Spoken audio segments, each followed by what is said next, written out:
श्रोताओं नमस्कार। बॉम्बे टॉकीज में आज सुनिए प्रसिद्ध फोटोग्राफर विद्याधर दामोदर कामत से रेणु चतुर्वेदी की फिल्मी गपशप का पहला भाग।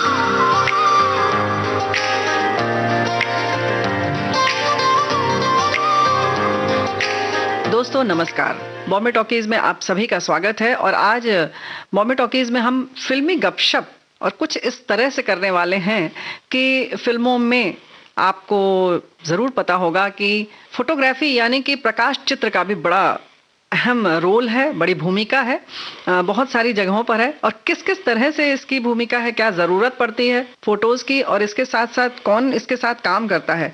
जी हाँ, हमने ऐसी शख्सियत को आज आमंत्रित किया है जो खुद तो 1973-74 से जुड़े हैं इस विधा में, लेकिन उसके पीछे बहुत लंबा इतिहास और भी है क्योंकि इनके पिताजी भी थे। और उनके लिए अगर हम बात करें तो सन 1948 से वो इस विधा में रहे और यूँ कह सकते हैं कि एक अकेले वही ऐसी शख्सियत जिन्होंने ये काम किया, बखूबी किया। तो चलिए ज़्यादा हम खुद न बताते हुए विद्याधर दामोदर कामत जी का स्वागत करते हैं। स्वागत है आपका। नमस्कार। नमस्कार। सब सुनने वालों को भी मेरा प्रणाम। आपका स्वागत है कार्यक्रम में। और बहुत अलग तरह का आपका काम है और हमारे श्रोताओं ने शायद अभी तक समझा भी नहीं होगा, बहुत हद तक तो मैं भी नहीं समझी हूँ कि क्या क्या होता है। तो चलिए पूछते हैं दोस्तों विद्याधर जी से कि ये जो चित्र है खींचते हैं आप लोग, उसकी क्या जरूरत पड़ती है फिल्मों में? देखो, फिल्मों में क्या होता है कि एक सीन होता है जी। अभी आज नहीं हो पाया पूरा, तो कुछ दिनों के बाद अगर करना है तो उस वक्त वो सीन अगर वापस करना है तो उसमें उन्होंने कौन से ड्रेस पहने, उनकी क्या एक्शन थी, क्या पोजीशन थी, उनके स्टैंडिंग पोजीशन क्या थी, लास्ट में उन्होंने क्या एक्शन किया था, और ये मतलब एक कंटिन्यूटी के हिसाब से उनको वो जरूर पड़ती है जी। दूसरी बात है कि पब्लिसिटी के लिए भी उनको, मतलब अगर हम कोई स्टिल लेता है अच्छे से क्लोजअप है या पूरा सेट लगा है तो उसके भी हम फोटो लेते हैं ताकि उनको पब्लिसिटी में और प्रेस में देने के लिए कि एक पिक्चर की क्या प्रोग्रेस हो रही है जी। मतलब वो कंटिन्यू तो पहले होते नहीं थे, 15 दिन का हुआ, महीने भर का हुआ, ऐसे करते करते 6-8 महीने में पिक्चर कंप्लीट होती थी। तो उसमें कितने आर्टिस्ट है, क्या पार्टिसिपेशन है उनका, कैसा कपड़ा पहना है, क्या सीन है, कि एक पिक्चर का उनको स्टेटस पता चलता था। इसमें क्या मतलब प्रोडक्शन वैल्यू हम बोलते हैं। हाँ, बिल्कुल। मतलब आर्टिस्ट कौन, बड़े बड़े आर्टिस्ट है या और सपोर्टिंग आर्टिस्ट कौन है, फिर वो पब्लिसिटी के लिए भी यूज होते थे। एक तरीके से उनको एक आभास हो जाता था कि ये किस तरह की फिल्म बनने वाली है और किस लेवल की होगी, इसका स्तर क्या होगा, है ना। यस, आर्थिक रूप से कह लें या कलाकारों की दृष्टि से वो कैसी होगी, थोड़ी बहुत उनको आभास मिल जाता है। हाँ, जानकारी थोड़ी मिलती है फोटो देखने के बाद जी। तो ये क्या आज भी ऐसा ही होता है या पहले से ऐसा, पहले ज्यादा जरूरत थी, आज कम है, या आज क्या है स्थिति? नहीं, अभी पहले क्या होता था, पहला मैनुअल होता था जी, नेगेटिव फिल्म होती थी, वो फिल्म एक्सपोज होने के बाद वो डेवलप करके प्रिंट मारना, रेफरेंस प्रिंट मारना जी। फिर उनमें से 100 प्रिंट में से वो 8-10 चुनते थे पब्लिसिटी के लिए कौन से जाएंगे जी। तो उसके लिए एक खास पीआरओ भी होता था। अच्छा। हाँ, तो पीआरओ चुनता था फोटो और वो नंबर प्रोड्यूसर को बताता था, ये मैं चुन रहा हूँ, कौन से देने हैं। कभी होता है ना, कभी एक सस्पेंस पिक्चर होती है, कैरेक्टर नहीं रिवील करना है जी। तो अभी आपको बता दो, मतलब हालात की बात है कि डॉन पिक्चर में जी अमिताभ का डुप्लीकेट है, वो ये है बम्बई नगरिया। तो बाद वाले अमिताभ बच्चन। हाँ जी, जो दूसरा अमिताभ आता है तो वो गांव से नरीमन ईरानी की पिक्चर थी जी, बहुत अच्छे हमारे मित्र से। तो उन्होंने एक बार आ गए और एल्बम में से वो सब फोटो उखाड़ दिए, जो वो लुंगी में वगैरह वो डांस कर रहे थे सब जगह, खाई के नहीं, वो नहीं, ये है बम्बई नगरिया जी जी जी। मतलब पान खाते हुए अमिताभ बच्चन की सारी फोटो हटा दी। नहीं, क्योंकि वो रिवील नहीं करना था अच्छा उनको, कि पब्लिक को पहले ही पता चले कि ये अलग अलग अमिताभ है, इसके लिए वो उन्होंने पहले उसमें से निकाल दिया और किसी को देना नहीं बोला है फोटो। अच्छा, वो सस्पेंस बना रहा ताकि लोगों को नहीं तो पता चलेगा ना, अरे ये कौन है, फिर ये आने वाला है बीच में। हाँ, मतलब डबल रोड है, चलो ठीक है। पहले रिवील होगा तो मजा नहीं आता पिक्चर में। अच्छा, जैसे मतलब एक किस्सा मैं बताता हूँ, ऐसे हो गया कि हमारी दादी को एक बार, उस टाइम तो प्रीमियर वगैरह होते थे जी जी, तो एक पिक्चर दिखाने लेके गए पिताजी, बोला देख अभी प्रीमियर, मतलब सब आर्टिस्ट वगैरह आएंगे, प्रीमियर देख लिया। घर पे आने के हमने पूछा कि कैसी क्या फिल्म थी, है क्या फिल्म थी, बोले एंड में पता चलता है वो प्रेम चोपड़ा ही कर रहे सब करके। सस्पेंस खोल दिया, मतलब सस्पेंस खत्म हो गया। इनोसेंट, दादी को मालूम नहीं क्या होता है करके, वो पहली बार गई थी। तो ये मतलब ऐसे इसके लिए तो कुछ उनको रिवील नहीं करना है जी, तो वो उनको पब्लिसाइज नहीं करते। हाँ, यानी पब्लिसिटी में ऐसी चीजें नहीं देते थे जिनको कि छुपा के रखना है, ताकि लोग पिक्चर देखने जाएं और तब वो राज खुले, तब मजा आए। हाँ हाँ, है ना। तो डॉन फिल्म की बात चल रही है तो गाना सुन लिया जाए यहाँ। जरूर जरूर, पक्का। अरे भंग का रंग जमा हो चकाचक, फिर लो पान चबाए। आहा, अरे ऐसा झटका लगे जिया पे, पुनर्जन्म हो जाए। ओ खई के पान बनारस वाला, ओ खई के पान बनारस वाला, खुल जाए बंद अकल का ताला। ओ खई के पान बनारस वाला, खुल जाए बंद अकल का ताला। फिर तो ऐसा करे धमाल, सीधी कर दे सबकी चाल। ओ छोरा गंगा किनारे वाला, ओ छोरा गंगा किनारे वाला। ओ खई के पान बनारस वाला, खुल जाए बंद अकल का ताला।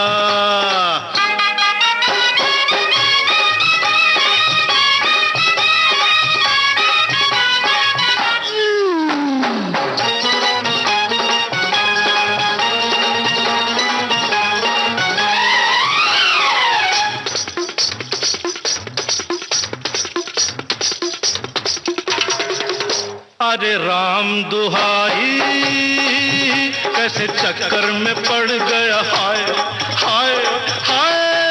कहाँ जान फंसाई, मैं तो सूली पे चढ़ गया, हाय हाय। कैसा सीधा सादा, मैं कैसा भोला भाला, हाँ। अरे कैसा सीधा सादा, मैं कैसा भोला भाला। जाने कौन घड़ी में पड़ गया पढ़े लिखों से पाला। मीठी छुरी से हुआ हलाल। छोरा गंगा किनारे वाला, ओ छोरा गंगा किनारे वाला।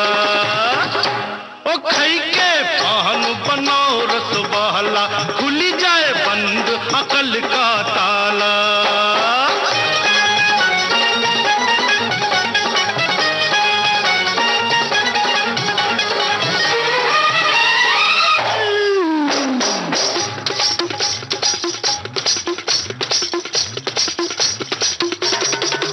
एक कन्या कुंवारी हमरी सूरत पे मर गई, हाय हाय हाय। एक मीठी कटारी हमरे दिल में उतर गई, हाय हाय। कैसी गोरी गोरी वो तीखी तीखी छोरी, वावा। अरे कैसी गोरी गोरी वो तीखी तीखी छोरी, करके जोरा जोरी कर गई हमरे दिल की चोरी। मिली छोरी तो हुआ निहाल। छोरा गंगा किनारे वाला, ओ छोरा गंगा किनारे वाला। ओ खई के पान बनारस वाला, खुल जाए बंद अकल का ताला। ओ खई के पान बनारस वाला, खुल जाए बंद अकल का ताला। फिर तो ऐसा करे धमाल, सीधी कर दे सबकी चाल। ओ छोरा गंगा किनारे वाला, ओ छोरा गंगा किनारे वाला, ओ छोरा गंगा किनारे वाला। हम बात कर रहे हैं विद्याधर दामोदर कामत जी से, जो कि फोटोग्राफर हैं, यानी प्रकाश चित्र खींचते हैं, यादों को संजो कर रखते हैं कागज पर। तो बहुत लंबा इतिहास है आपका। पिताजी की कुछ यादें हम जानना चाहते हैं कि क्या है आपके पिताजी के संग की आपकी यादें। पिताजी की यादें, मतलब मुझे बहुत कम समय मिला उनके साथ काम नहीं करने का। मतलब मैं तो स्कूल में था जब वो गुजर गए। तो उनकी आयु थी 44 साल की जब वो गुजर गए, और उनका जन्म और मरण एक ही दिन 27 नवंबर। अच्छा, 27 नवंबर। हाँ, 27 नवंबर। तो ये मेरे लिए बहुत अनलकी था, क्योंकि मैं उनके साथ काम नहीं कर रहा, क्योंकि मैं उस टाइम स्कूल में था। अच्छा। मैं 8वीं कक्षा में था। तो हमारे साथ जो पिताजी के कलीग्स थे, मतलब वो आदमी आजकल ऐसे मिलने मुश्किल है। मतलब एक वाघ साहब करके थे, KS वाघ, जिनको पूरी इंडस्ट्री उनको भी जानती थी। अच्छा। और एक था काका सामंत करके, अच्छा, जिनसे मेरे पिताजी ने पहले ट्रेनिंग ली थी। ओहो। तो उनके भी किस्से ऐसे है कि मतलब पिताजी बेलगाम से आए थे और बेलगाम से कोल्हापुर गए कुछ सीखने के लिए। उनको इसमें इंटरेस्ट था, फोटोग्राफी में जी। तो उस टाइम काका सामंत थे, वो कोल्हापुर में बहुत बड़े नामचंद फोटोग्राफर थे। अच्छा। तो उनके वहाँ काम करने के, घर से निकल के कोल्हापुर में। अच्छा, घर वालों की रजामंदी से? हाँ, मतलब थोड़ा रिबेलेंट होके गए। अच्छा। वो ऐसे थोड़ा विरोध करना पड़ा। मतलब अच्छा। थोड़े वो विट्टी टाइप के थे, मतलब अच्छा। एक बोलते हैं ना कि नटखट लड़का। हाँ। मतलब चुलबुले से, नटखट मतलब से, चंचल मवाली से। टाइप नहीं, लेकिन नटखट की उनकी वो जो करते थे नटखटपना, वो मजा आता था, लोगों को भा जाती थी, अच्छा लगता था। मतलब तब वो घर से कोल्हापुर गए उनसे मिलने के लिए। और उस दरमियान वैसे ही होता था कि कोई अपनी स्पेशलिटी नहीं बताते थे। हाँ, ये बात तो है। तो ये काका सामंत थे, तो उनके इधर मेरे पिताजी काम करने लगे। अच्छा। तो वो हमेशा बोलते थे, चल रे झाड़ू लगा, चल टेबल पूछ जी। अभी, हाँ चल डेवलपर बना है, केमिकल बनाना है, चल निकाल। तो उसके लिए जितने भी लिक्विड लगते थे या कोई पाउडर वगैरह, वो सब 8-10 बॉटल निकाल के रखते थे पिताजी। अच्छा, पूरी तैयारी करते थे। हाँ जी। फिर बोलते चल अभी पानी ले थोड़ा, हाँ उसमें ये इतना ग्राम डाल, अच्छा, उसमें ये डाल, अभी मेन इंग्रेडिएंट 2-3 डालने होंगे, तब बोलेंगे जा बाहर जाके चाय बोल क्या। अच्छा। फिर पिताजी को पता नहीं 8-10 बोतल में से यूज करने 4-5, लेकिन पता नहीं चलना चाहिए, इसलिए फिर वो जाने के बाद वो बाकी के इंग्रेडिएंट मिक्स करके केमिकल बना लेते थे। पिताजी बोले क्या करेंगे यार। फिर भी उन्होंने देख लिया क्या क्या रखते हैं, इसके हिसाब से उन्होंने थोड़ा अपना एक आइडिया लगा दिया।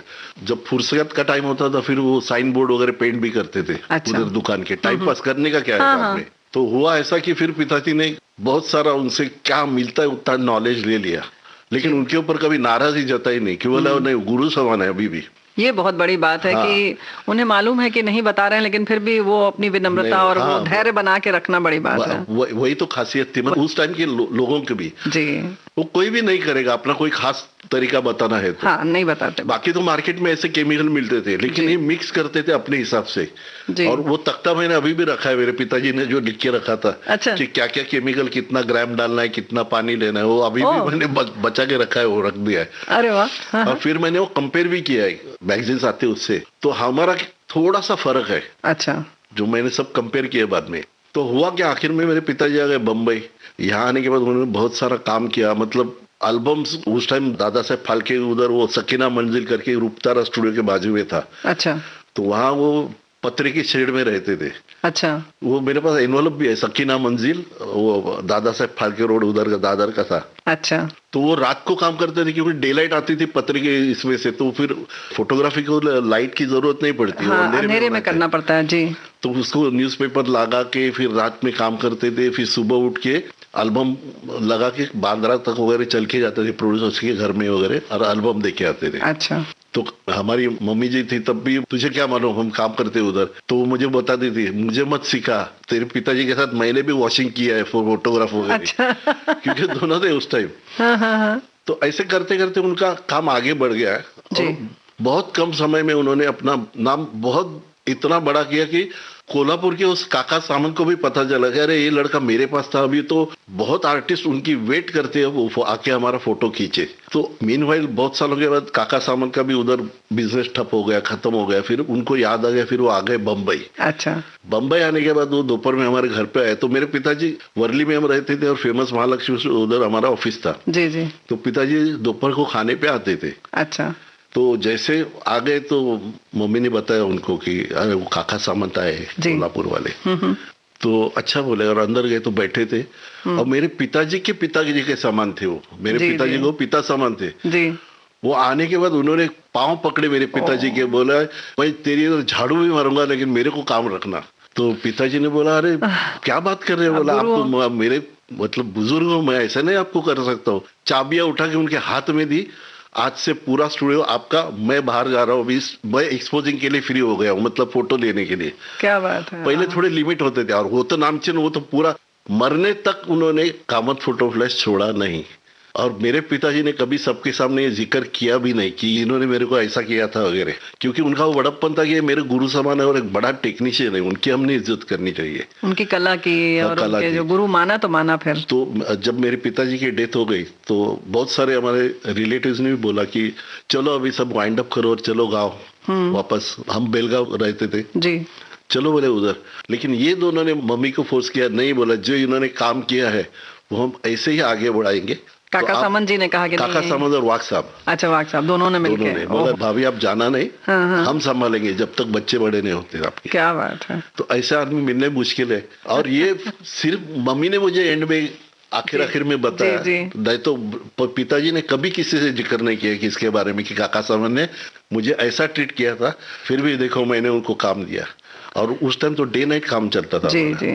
तो ऐसा बड़प्पन और ऐसे टेक्नीशियन मिलना भी मुश्किल है आजकल। सच बात है, मतलब एक हुनर होना और उसके साथ साथ एक अच्छा व्यक्तित्व होना बहुत बड़ी बात है। और वो धैर्य जो है या जो ये सरलता है वो कहीं ना कहीं हमें फल देती है। पक्का ये कहानी मतलब वैसे तो कहानी है लेकिन बहुत बड़ा सबक भी है जिंदगी के लिए। डेफिनेटली, बिल्कुल।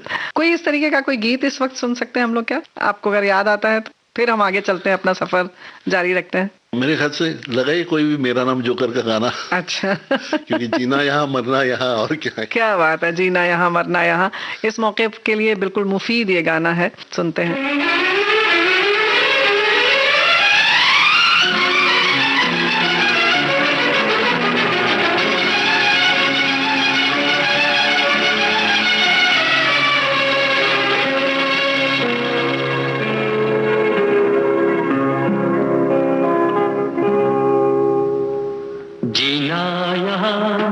मरना यहाँ, इसके सिवा जाना कहाँ। जीना यहाँ मरना यहाँ, इसके सिवा जाना कहाँ।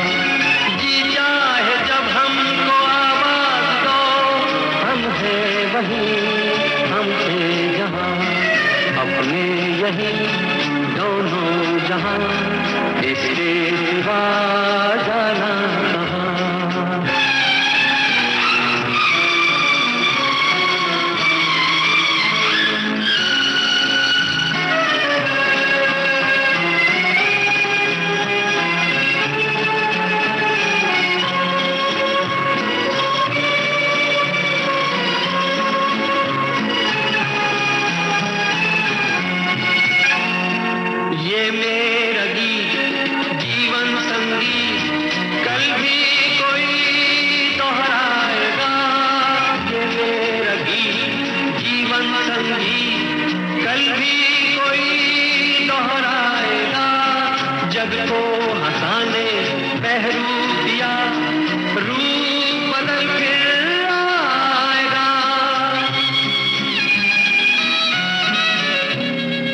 स्वर्ग यही नरक यहाँ, इसके सिवा जाना कहाँ।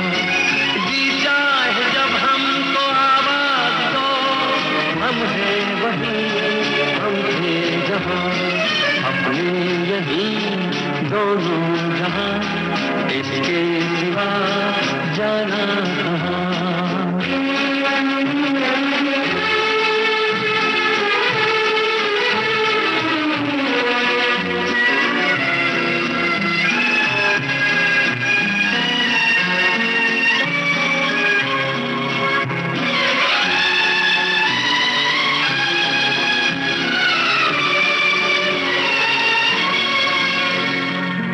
खेल में हम हो न हो, गर्दिश में तारे रहेंगे सदा। कल खेल में हम हो न हो, गर्दिश में तारे रहेंगे सदा। भूलोगे तुम भूलेंगे वो, पर हम तुम्हारे रहेंगे सदा। रहेंगे हमेशा, इसके सिवा जाना कहाँ। जी चाहे जब हमको आवाज दो, हम हैं वहीं हमसे जहाँ, अपने यही दोनों जहाँ, इसके जहां मरना यहाँ, इसके सिवा जाना कहाँ।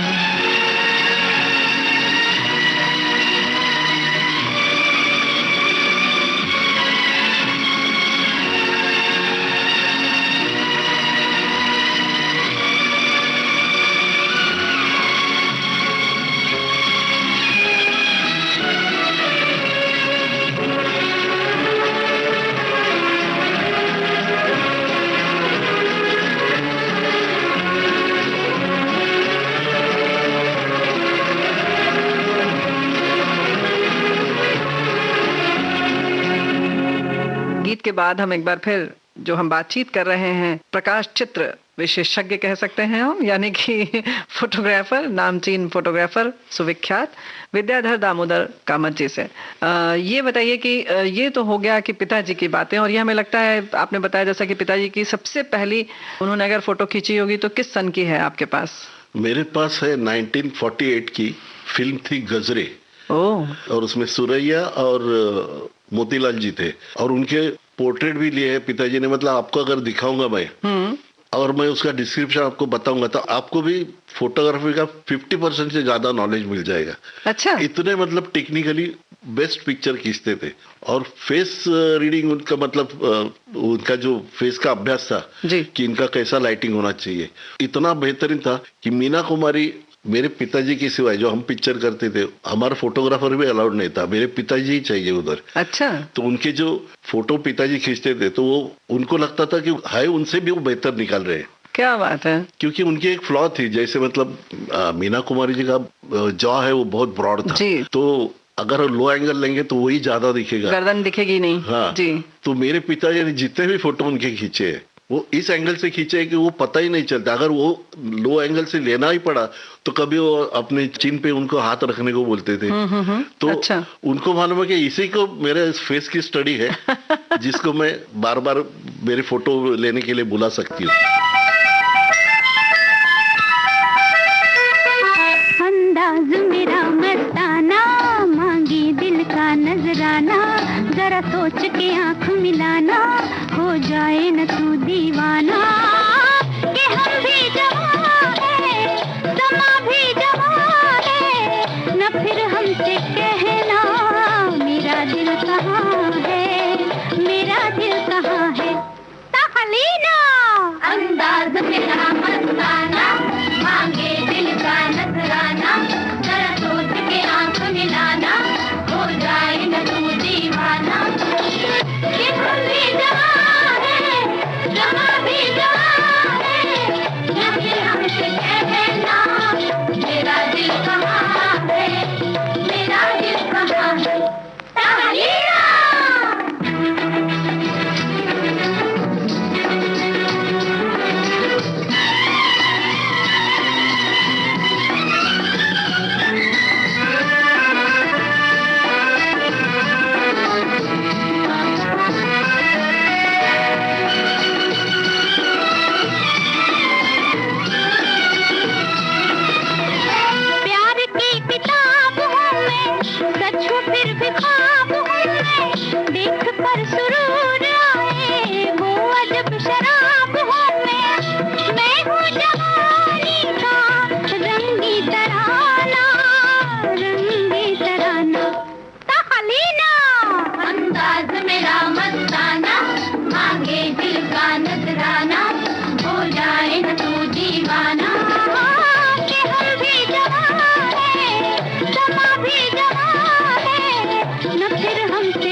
के आंख मिलाना, हो जाए न तू दीवाना।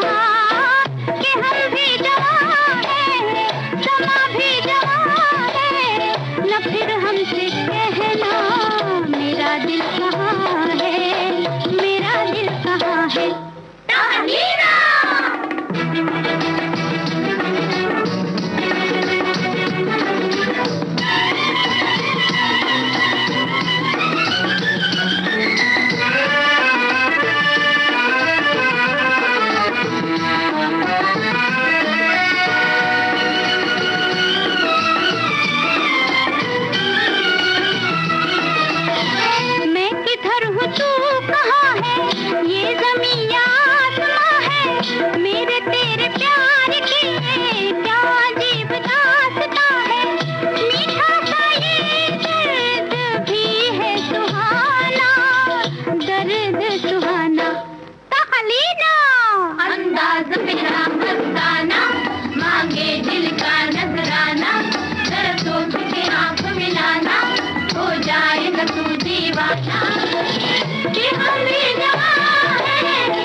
ताहीरा सोच के आंख मिलाना, हो जाए न तू दीवाना।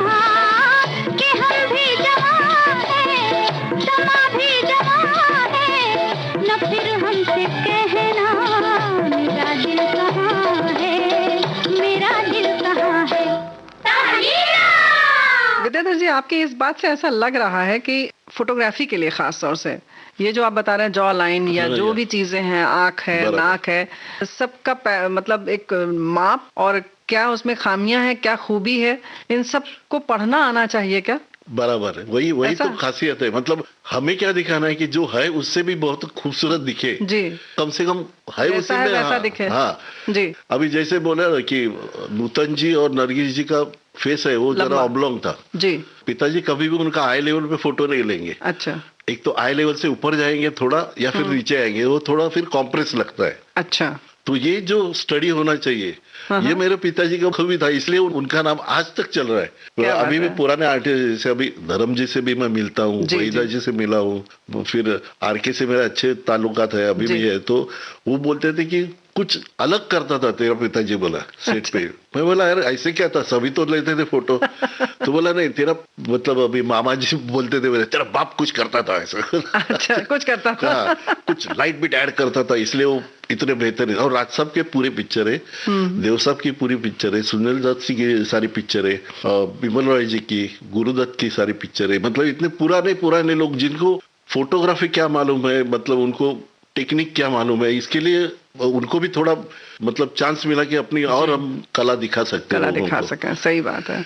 जैसे मतलब मैं बोला ना कि अभी लव सीन बोलेंगे तो इतना वो उन्माद लगता है उसमें कि देखना पसंद नहीं करेंगे, लेकिन मैं एक दो फोटो आपको गुरुदत्त जी और वहीदा जी की बताऊंगा जी। उसमें इतनी इंटीमेसी है का जो सीन फोटो लिया है, तो you can feel the passion on their face. इनके फेस में दिखाने के लिए एक्सप्रेशन है, इसलिए फेस की फोटो लेते थे जी।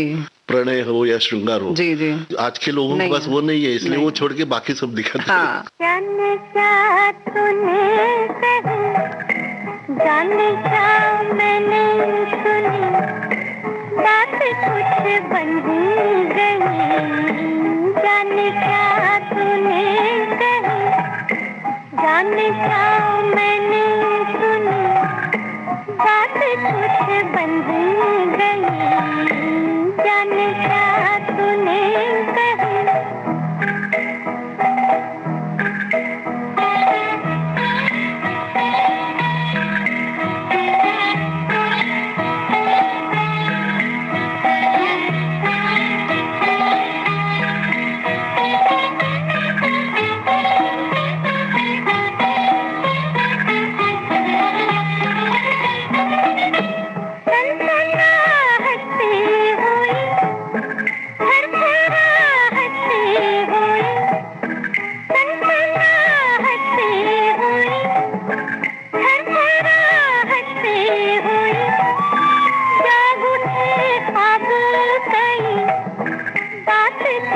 बंधी गई, जाने क्या तूने कही, जाने क्या मैंने सुनी, बात कुछ बंधी गई, जाने क्या तूने कही।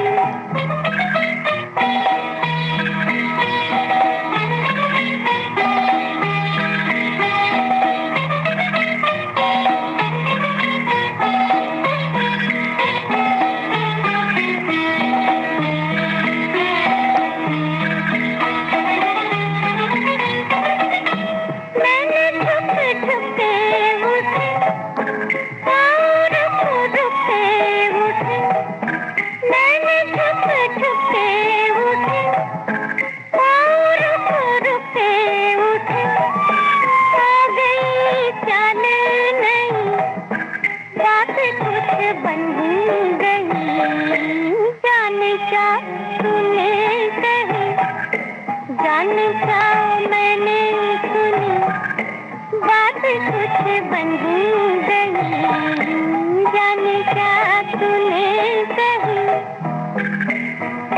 मैंने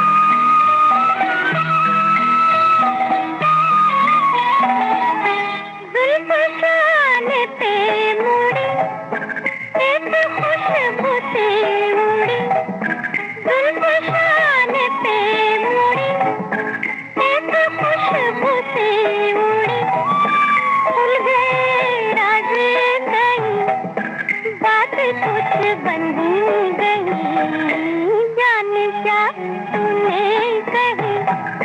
जाने क्या मैंने सुनी, बात कुछ बंधी गई, जाने क्या तूने कही, जाने क्या मैंने सुनी, बात कुछ बंधी गई, जाने क्या तूने कही।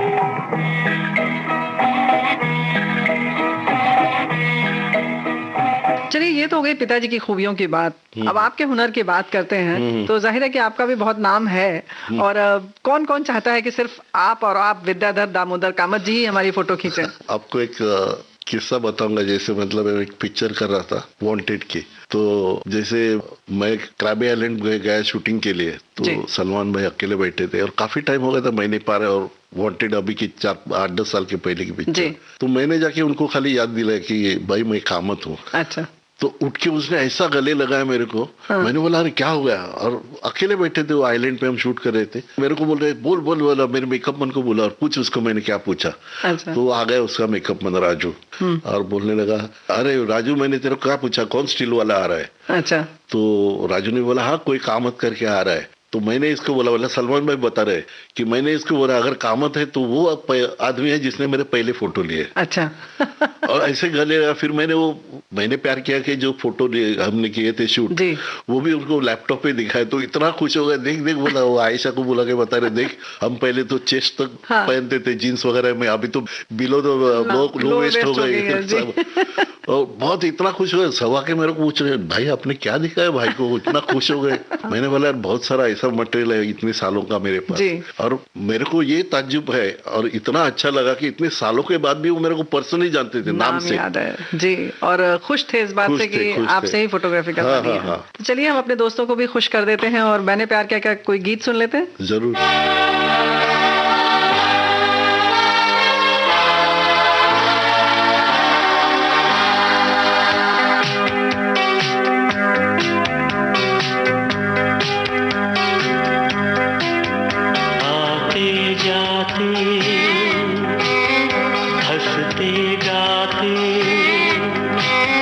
सोचा था मैंने मन कई बार, वो पहली नजर हल्का सा असर करता है क्यों इस दिल को बेकरार।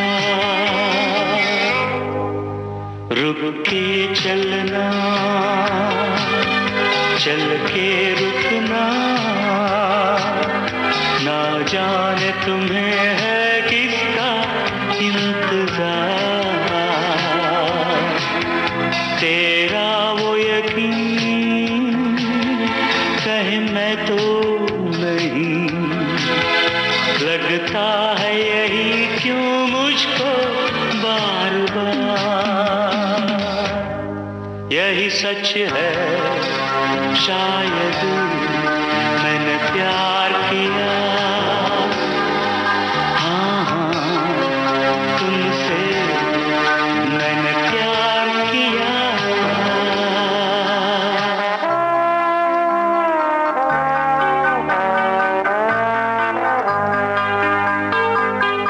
आते जाते हंसते गाते सोचा था मैंने मन में कई बार, होठों की कली कुछ और खिली, ये दिल पे हुआ है किसका इख्तियार। तुम कौन हो बतला तो दो, क्यों करने लगी मैं तुम पे एतबार। खामोश रहूं या मैं कह दूं, या कर लूं मैं चुपके से ये स्वीकार। यही सच है शायद मैंने प्यार किया, हाँ हाँ तुमसे मैंने प्यार किया।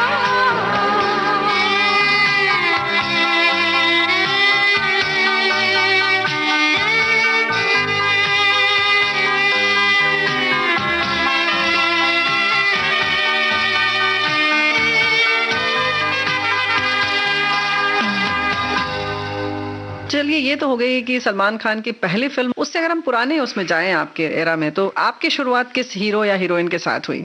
सबसे पहले आपने किसकी फोटो खींची? सबसे पहले मैंने फोटो खींची थी राजश्री प्रोडक्शंस की पिक्चर थी अली बाबा मर्जीना। अच्छा, अली बाबा मर्जीना, हाँ। और वो सेट पे मुझे भेजा गया। मैं तो पहले कांप रहा था। अच्छा। तो लैब में वगैरह मैं काम करता था, वैसे उधर एक्सपोजिंग वगैरह सारा स्टूडियो फोटो वगैरह करता था मैं। लेकिन जब मुझे बोला कि तुझे जाना पड़ेगा, अभी तू जा उधर सेट पे, तो मोहन स्टूडियो में उनका सेट लगा था, तो मैं गया और मुझे बताया स्टाफ ने मेरे कि अरे उधर अरविंद लाड़ा कैमरामैन है, वो तेरे पिताजी का, और डायरेक्टर भी ये है केदार कपूर, वो दोनों तेरे पिताजी के अच्छे दोस्त है, उनको बोलो तेरे का हेल्प करेंगे। मैंने ठीक है। मेरा पहला एक्सपीरियंस। जी। मैं सेट पे गया, अभी वो सारा देख के माहौल, मैं इतना डर गया कि मैंने कैमरे का बैक सेट के कपड़े के पीछे छुपा दिए, स्टैंड छुपा दिया, और दिन भर बाहर घूमता रहा लंच अच्छा। तक। ऐसा? किसी को पता नहीं, काम चलता रहा है। फिर एक ने लंच तो काम कौन कर रहा था? आपके सहयोगी या नहीं कोई नहीं कर रहा था। अच्छा। किसी ने आवाज भी नहीं दी। फिर एक ने बोला अरे स्टील वाला आया कि नहीं है? अच्छा। तो फिर मैं दौड़ के गया, मैं आया हूँ। तो बोल रहा है अरे तेरे को तो सुबह से देख रहा हूँ, तुमने बताया नहीं सर। फिर मैंने जाके आस्ते से अरविंद लाड जी को बोला, कैमरामैन, कि मैं कामत साहब का लड़का। अरे बताया नहीं तूने? तो सुबह से इधर घूम रहा है, आजा चल लेके आ कैमरा वगैरह। मैं लाया, स्टैंड भी लगाया उन्होंने। तो पेंटल था और जगदीप था, वो बॉडी सीते, वो सीन था। तो फिर उन्होंने मेरे को स्टैंड लगा के क्या एक्सपोजर रखना है, वैसे तो मुझे मालूम था, लेकिन उन्होंने ये रख और ले फोटो। तो जगदीप जी का वो फोटो मैंने पहले लिया था, वो कुबड़ वाला था, और ऐसे कैमरे में देख रहे। तो जब जगदीप जी मिले तब मेरे को बोले उन्होंने कि मुझे वो फोटो देना जो तूने मेरी पहली फोटो खींची है। वो भी उन्होंने अपने कलेक्शन में रखी थी। क्या बात है, क्या तो बात ये ऐसा सब माल हो गया था। फिर केदार कपूर भी बोला, अरे तू बताया नहीं, अरे तेरे को दिख रहा है मैं सुबह से। मैंने बोला सर मैंने खाना भी नहीं खाया, मैंने काम नहीं किया तो खाना भी नहीं खाया, क्योंकि पोस्ट लंच हुआ था। तो फिर उन्होंने बोला यार तू डरता है क्या? किसको डरता है? बोला नहीं यार, इतना सब देख के मैं पहली बार एकदम चकाचौंध हो गया। बोला और तो आप पिताजी के साथ कभी नहीं गए थे? कभी नहीं, मैं तो उस टाइम स्कूल में था। तो पिताजी कभी लेके नहीं गए? नहीं, वैसे सेट पे लेके जाते थे जी, लेकिन ऐसा कुछ टेक्निकल बातें नहीं होती थी। मैं 8वीं कक्षा में था जब पिताजी गुजर गए जी। और खुद अपने काम के लिए जाना मतलब वाकई बहुत घबराहट वाली चीज थी। वो मतलब ऐसा अभी भी मैं मतलब कैमरे के सामने जाऊँ तो मैं घबरा जाता हूँ। पीछे से मैं बड़े से बड़े आर्टिस्ट को बोलूंगा इधर देखो ऐसे खड़े रहो, ये करो, लेकिन कैमरे के सामने में नहीं जा सकता। मतलब वो एक अलग है उनका, मतलब वो भी टैलेंट उनका अलग है। डायलॉग याद रखो, कौन से एंगल पे किधर जाना है, कितना मूवमेंट कहाँ देखना है, कैमरा की मूवमेंट क्या है, वो सब। इसलिए वो कभी कैमरे के पीछे मूवमेंट होते वो भी थोड़ा सा ये हो जाते हैं ना, अटेंटिव हो जाते हैं, अरे ये क्या हो रहा है जी। पहले तो मैं तो बाजू में खड़ा रह के फोटो जब खींचता था, उस टाइम तो फिल्म चलती थी, तो एक बार राजेश्वरी की कोई पिक्चर कर रहा था मैं, तो मैं कैमरे के बाजू में खड़ा रह के ऐसे ही चालू में क्लिक किया तो खड़क करके आवाज आता है कैमरे का जी, शटर का जी। तो बीच में वो शबाना आजमी रुक गई डायलॉग बोलते बोलते, क्या हो गया? नहीं, मैं समझे फिल्म अटक गई उधर, खड़क करके आवाज आई। फिर मैंने बोला सॉरी मैंने क्लिक किया, तो बोला चालू में मत क्लिक करना आप, मतलब ठीक है बाजू में गया। मतलब ये हो सकता है कि उस टाइम फिल्म होती थी ना, तो कभी टूट भी जाती थी, तो उस टाइम वैसे आवाज होता था। तो और वैसे टाइम भी देते थे पहले स्टिल्स के लिए। ये मैंने ऐसे मस्ती में किया तो एक सबक मिल गया मेरे लिए कि ऐसा नहीं होना है। मतलब फिल्म अगर शूट हो रही है उस समय आप नहीं खींच सकते। हाँ, पहले खींचना है और फिर बाद में खींचना है, जब पैकअप होने लगे तब। मतलब एक शॉट होने के बाद, एक शॉट होने के बाद, तो हर शॉट के बाद खींचना पड़ता है आपको। ऐसे नहीं, मतलब वो पूरा एक क्या होता है, मतलब एक सीन होता है जी, तो उसमें से अगर ट्रॉली लगी है तो उसका स्टार्टिंग पॉइंट क्या है, मिड पॉइंट क्या है और एंड पॉइंट क्या है। अच्छा, तो ये हमें देखना पड़ता था कि वो कहाँ से कौन सा फोटो ले। फिर डायरेक्टर में पहले ही बोलता था कि सर इसमें एक 2-3 स्टिल लेते हैं, हाँ चलेगा बोले। तो फिर एक फर्स्ट पॉइंट पे, फिर एक मिड पॉइंट पे, और उनको भी फिर पता चलता था ना ये शॉट में कहाँ से हमने मूवमेंट किया कैमरे का। अच्छा, हालांकि हमारा तो स्टिल फोटोग्राफी होती थी, लेकिन उनको पता चलता था कैमरा यहाँ आया था, यहाँ आया था, यहाँ आया था, तो वैसे लगभग काम होता था जी। उसके बाद आपको कभी ऐसा खुद ख्वाब था कि किस हीरो हीरोइन का हम जरूर फोटो खींचें? बड़ा अपना कोई भी पैशन होता है, अपना एक खास ख्वाब होता है, किसके लिए? नहीं, वैसे तो सारे को स्टिल करते थे। स्पेशल स्टिल हमने ये भी किया था, जो जीता का भी हमारे स्टूडियो में आयशा जुल्का और आमिर खान का किया था जी। फिर पंकज उधास जी का किया था हमने एक पिक्चर के लिए, वो हुई नहीं पिक्चर, लेकिन उनका भी पूरा एक फोटो शूट किया था। अच्छा। वैसे बहुत होते हैं, अभी अनगिनत है। अभी मैं आपको बताऊं कि 1948 से आज तक जी 100 पिक्चर किए, 200 पिक्चर किए, 500 पिक्चर किए, सेलिब्रेट करते हैं जी। हमारे 1000 के ऊपर पिक्चर हो गए आज तक। मैंने 20-25 साल पहले मेरे फिल्म का आंकड़ा मतलब लाइन अप कर रहा था इंडेक्सिंग, तो 900 के आसपास आया था जी। अभी 30 साल हो गए, मैंने वो ना गिनना ही छोड़ दिया।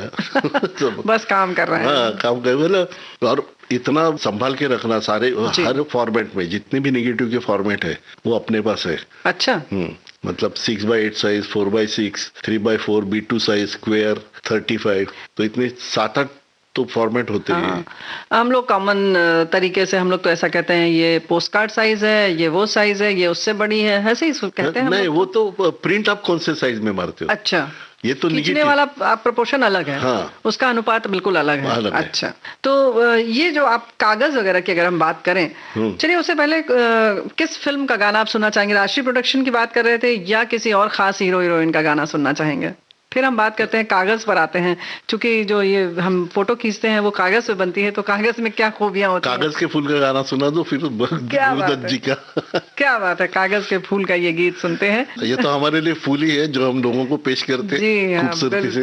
बिल्कुल, और कागज पर उतरे हुए यादों के फूल हैं ये। तो चलिए ये गीत सुन लेते हैं कागज के फूल का, और उसके बाद हम बात आगे जारी रखेंगे अपनी।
सितम वक्त ने किया, क्या हंसी सितम, तुम रहे न तुम, हम रहे न हम, वक्त ने किया।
भाई ये तो हो गया कागज के फूल। तो कागज किस किस तरीके का इस्तेमाल करते हैं, कोई खास, या आपकी कोई खास खूबी है जिस तरीके के आप कागज का इस्तेमाल करते हैं?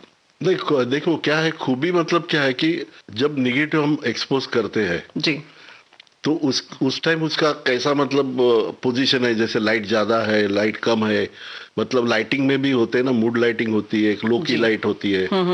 तो उसके बाद जब प्रोसेस होने के बाद वो लाइट, जब डे लाइट की शूट है तो उसके लिए हमको सॉफ्ट पेपर यूज करना पड़ता था। मतलब पेपर के भी 3-4 ग्रेड होते थे जी, एक नॉर्मल, स्पेशल और सॉफ्ट जी। तो नॉर्मल मतलब जो अपना निगेटिव ठीक ठाक है उसमें हम करते थे। अगर आउटडोर है, कॉन्ट्रास्ट ज्यादा है, तो उसके लिए हमको स्पेशल पेपर लगाना पड़ता था। मतलब वो थोड़ा कॉन्ट्रास्ट हार्श होता है ना, जी, जी। तो जो शैडो है वो काला हो जाएगा, वो व्हाइट है वो ज्यादा ब्राइट होगा। तो अपने को ग्रे स्केल में चाहिए, ब्लैक अच्छा, टू ग्रे व्हाइट स्केल में होना चाहिए। हाँ। तो पूरा वो सब डिटेल्स भी दिखने चाहिए, जो शैडो में है वो भी डिटेल्स दिखने चाहिए। इसके लिए वो फिर वो पेपर लगाना पड़ता था। नहीं तो अगर बहुत ज्यादा सफेद और बहुत ज्यादा काला होगा तो बाकी उसके शेड्स छिप जाते हैं। मतलब वो तो फिर ब्लैक एंड व्हाइट, वो लाइन ड्राइंग जैसे टाइटल होते हैं वैसा हो जाएगा। लेकिन हमारे फेस में जो ग्रे स्केल है, मतलब शैडो में भी दिखना चाहिए जी, शैडो में पूरे भाव आते हैं। हाँ जी, तो वैसा होना चाहिए। तो उसके हिसाब से हम हर निगेटिव देख के उसके हिसाब से पेपर लगाते थे। मतलब अगर हमको 10 प्रिंट मारने हैं तो हमको 100 शीट वाले 3 ग्रेड पेपर लेने पड़ते थे। अच्छा, 10 अगर फोटो निकालनी है, तीनों शीट के एक पैकेट में 100 आते थे। अच्छा, ऐसे तीनों रखने पड़ते थे। क्योंकि अगर मैं डे लाइट का भी नॉर्मल में मार दूंगा तो ज्यादा कॉन्ट्रास्ट हो जाएगा, जी जी, सॉफ्ट में मारूंगा तो एकदम सॉफ्ट हो जाएगा। तो उसके लिए जो अप्रोप्रिएट है वो चुनना पड़ता है। क्या बात है। जैसे अभी मूंगफली ऐसे भी खा सकते हो कच्ची जी, और उसको नमक में पका के भी खाते हो तो उसका अलग मजा है। तल के भी खा सकते हैं। तो ये एक निगेटिव एक है, लेकिन उसको कैसा वापर करना है इसी तरह से। क्या बात है। दोस्तों, आप समझ रहे हैं ना कि किस तरीके से इसमें भी बड़ी खास चीजें हैं जिनका ख्याल रखना पड़ता है और उसी के हिसाब से परिणाम आता है और वो दिखता है तब अच्छा लगता है। ये बताइए हमको कामत जी कि मतलब ये जो प्रचार प्रसार की जब बात आती है तो क्या प्रभाव डालती हैं ये फोटोग्राफ्स? वैसे तो हम कह सकते हैं कि ये शोकेस होती हैं, बराबर, लेकिन किसी खास फिल्म का आप बता सकेंगे कि जिसमें कि आपकी फोटोग्राफी से कुछ ज्यादा चार चांद लग गया है, या हर बार लग जाता था तो आप नहीं बता पाएंगे? नहीं, वैसे तो मतलब एक्चुअली क्या है कि ये सब जो कॉन्सेप्ट है जी, मतलब एक डायरेक्टर भी कभी बोलता है कि ये स्टिल लेना, फिर वो शॉट के बावजूद भी हम अलग भी लेते थे जी, जो सीन में नहीं है। अच्छा, ताकि वो पब्लिसिटी में यूज हो जाए। हाँ। तो ऐसा होता था। मतलब शूटिंग हुई लेकिन उन्होंने फिल्म में नहीं रखा, लेकिन वो अच्छा था तो ले लिया। शूटिंग हो गई है। हाँ। अगर मैं क्लोजअप ले रहा हूँ जी, तो अगर वो सैड मूड में है तो उस हिसाब से मेरे को फोटो खींचने हैं। और फिर मैं बोलूंगा यार अभी इसके बाद तो शॉट चेंज होना है, एंगल चेंज होना है, तो थोड़ा सा मेकअप बढ़ा के इनके ग्लैमरस भी लेके रखेंगे एक दो फोटो। अच्छा। तो डायरेक्टर हाँ यार कहीं डिजाइन में यूज कर सकते हैं। ओके। तो ऐसे भी होता था। अच्छा, मतलब विशेष तौर से फोटो के लिए भी उसको आप रखते थे, उनका मेकअप वगैरह उस हिसाब से भी करते थे, ऐसा नहीं कि वो फिल्म के लिए ही केवल करें। बराबर, मतलब कभी कहीं पे भी अगर खाली फेस डालना है तो वो डाल सकते हैं ना कि अच्छा स्माइलिंग है। वैसा एक मैं आपको किस्सा बताऊंगा। जब ये फूल और पत्थर की शूट चल रही थी, शूटिंग, और मीना कुमार जी एक उनका सीन था जैसे वो आंखों में आंसू है जी, और शॉट होने के बाद क्या होता था, वो पूरा फ्लोर खाली हो जाता था और आर्टिस्ट एक कोने में बैठते थे आके। तो मेरे पिताजी भी खड़े थे जहां मीना कुमारी आके बैठी थी जी। तो फिर क्या करते, कैमरामैन क्या करते थे, पूरा लाइट घुमाते थे सब, मतलब सेट पे से पूरा लाइट हटा देते। अच्छा। मतलब उनको कौन सा चाहिए तो ये लाइट इधर घुमा, अभी उधर घुमा, ऐसे वो बोलते थे। और नरीमन ईरानी कैमरामैन थे उस टाइम। अच्छा अच्छा। तो मीना कुमारी जी वो स्टील की चेयर है उस पे ऐसे उल्टे बैठे ना, हाँ, तो ऐसे बैठी थी हाथ रख के, हाँ, और उसके ऊपर उसने चिन्ह रख के वो बैठी थी ऐसे, और पिताजी से बात कर रही थी शायद। तो इतने में एक ने वो सेट पे से लाइट घुमाया, वो बराबर उनके पीछे आके लग गया, बैकलाइट की जगह कट लाइट। तो मेरे पिताजी ने देखा और 1 मिनट बुला रहे, रुकना रुकना, वैसे रुकना, और 1-2 रिफ्लेक्टर वगैरह पकड़ के मीना जी को बोला एक थोड़ा मेरे को थोड़ा पैथोस टाइप देना लुक। उन्होंने दिया और वो पब्लिसिटी में पूरा फोटोग्राफ यूज हुआ, वही शॉट इस्तेमाल किया गया। क्योंकि आप देखोगे तो उसमें वो अभी भी गोदरेज की चेयर दिखती है बैक उसकी। तो मतलब वो पिक्चर शॉर्ट में नहीं था, लेकिन एक हमको भी इतना अलर्ट रहना पड़ता है कभी कभी किधर क्या चीज यूज होने वाली है, कि वो इतना खूबसूरत लगा। हाँ। यानी कि जिस पर हम पीठ टिका कर बैठते हैं कुर्सी का वो हिस्सा, उस पर उनका हाथ और उस पर उन्होंने अपना बराबर, जैसे ऑफिस में पहले बैठते ना उल्टी घुमा के और हाथ रख के बात कर रहे थे, तो वैसे ही उन्होंने रख के बात कर रहे थे और सामने पिताजी खड़े थे, उनसे ही बात कर रही थी। तो उन्होंने देखा और इतना उनको अच्छा लगा, और बाल खुले ऐसे पूरे, और आंखों में आंसू अभी भी है, और उनका मूड भी वैसा था। नॉर्मली ऐसे सीन में कोई भी मतलब सेट पे आर्टिस्ट के पास जाकर बात करना या उनके सामने इधर उधर घूमना वो नहीं करते थे, क्योंकि उनका एकदम सडनली वो शॉक टाइप होता है ना, तो वो उनको नहीं होना चाहिए, झटका लग जाता था, तो मूड पूरा निकलना नहीं चाहिए। तो इसलिए फिर एडिट में उसको बोला कि रुकना रुकना, वैसे लाइट रहने दे, फिर 1-2 छोटे लाइट सामने से ऐड करके, तो आपको पूरा मतलब एक वो लाइटिंग का मूड भी आपको पता चलेगा कि थोड़ा सा कॉन्ट्रास्ट ही है जी। अगर सॉफ्ट करता तो ग्लैमरस थोड़ा हो जाता था जी। तो कभी भी चाहिए था, वो दुख का पूरा आभास होना चाहिए। वो सेट के बावजूद भी उन्होंने ले लिया वो। तो वही बोलते थे ना वो कि तेरे पिताजी कुछ ना कुछ करते थे, वही उनका जादू था। बोला अच्छा है। ये गीत सुन लेते हैं यहाँ पर मीना कुमारी जी की इसी फिल्म का। यस यस, फूल और पत्थर का गीत।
जग की खिवैया डूब न जाए मेरी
तक कुछ नहीं मांगा मैंने प्रभु आज तक कुछ नहीं मांगा।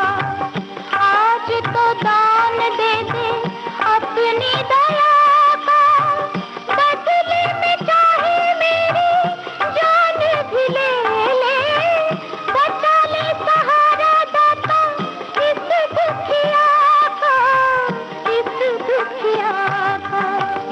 सुन ले पुकार, सुन ले पुकार, सुन ले पुकार, सुन ले पुकार,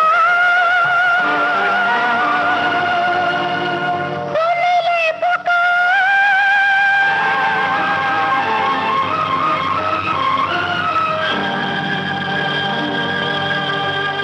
बॉम्बे टॉकीज में आज आप सुन रहे थे प्रसिद्ध फोटोग्राफर विद्याधर दामोदर कामत से रेणु चतुर्वेदी की फिल्मी गपशप का पहला भाग।